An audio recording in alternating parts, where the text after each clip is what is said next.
I give the call to the member for McKellar. Thank you, Mr Speaker. I move amendments 1 to 5 as circulated in my name together.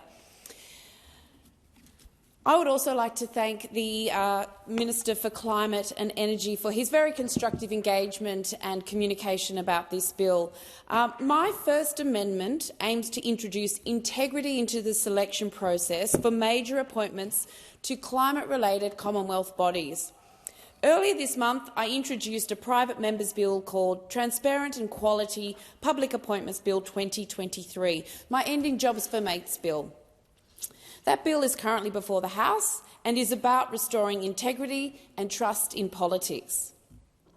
Australians deserve to be able to trust the institutions which underpin our democracy, so it is crucial that the appointment process for important public positions is not only based on expertise, but is also transparent and free from undue political interference. My bill sets out a process to achieve just that. The climate sector has not been immune from questionable appointments to major positions, not by a long shot. The current chair of the Climate Change Authority itself, the authority tasked with providing expert advice to the Australian government on our response to climate change, is a former fossil fuel executive.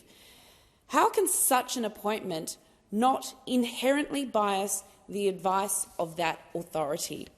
And so, in line with my campaign to end the Jobs for Mates culture in Canberra, I am moving amendments to this safeguard mechanism legislation to introduce a straightforward and independent selection process for appointments to the Climate Change Authority, the Clean Energy Regulator and the currently called Emissions Reduction Assurance Committee.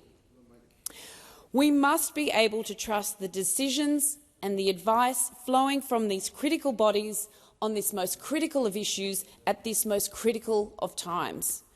Currently, the ties between government and the fossil fuel industry and their donors and lobbyists and carbon credit trading bodies is all a little bit too close.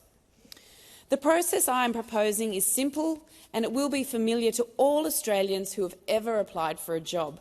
Firstly is the public advertising of the selection criteria for the position. This is followed by an assessment of the applications by an independent selection panel, and then the shortlisting of at least 3 people for the appointments, following which the minister is required to choose a person from that list and only that list. We need experts on these bodies who will provide frank and fearless advice. The appointment process such as this, which is at arm's length from the minister, but which also maintains their final discretion, is the only way we can have confidence that the right people with the right expertise are being appointed, not more party-friendly appointments who are more likely to do the bidding of the party or feel obliged to return their favours. But it is my second amendment which is actually more important and more urgent. It is urgent and necessary because this safeguard mechanism, in its current form, does almost nothing to address this country's addiction to fossil fuels, an addiction which the UN Secretary-General Antonio Guterres has described as a mutually assured destruction, an addiction which the UN Intergovernmental Panel on Climate Change has repeatedly told us over the last few years must end. This warning was reiterated loud and clear as recently as last week in their latest report, and the message is simple.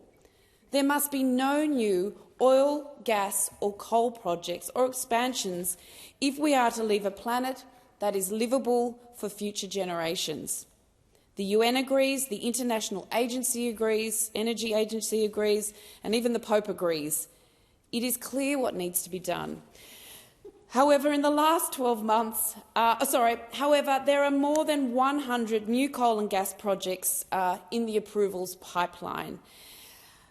And the government has already approved an extension to one of the world's worst polluting projects on the planet, the Scarborough gas fields in WA. If all these projects proceed, then the government will be doing a major disservice to the people of Australia who voted overwhelmingly at the last election for strong action and leadership on climate change. So my second amendment is this, that all new, expanded or extended fossil fuel projects or facilities must be net zero carbon from day one and throughout the life of the facility. Australia's future and the planet's future depends upon us ending our addiction to fossil fuels. So I urge all in this House to support these constructive and common-sense amendments. Thank you.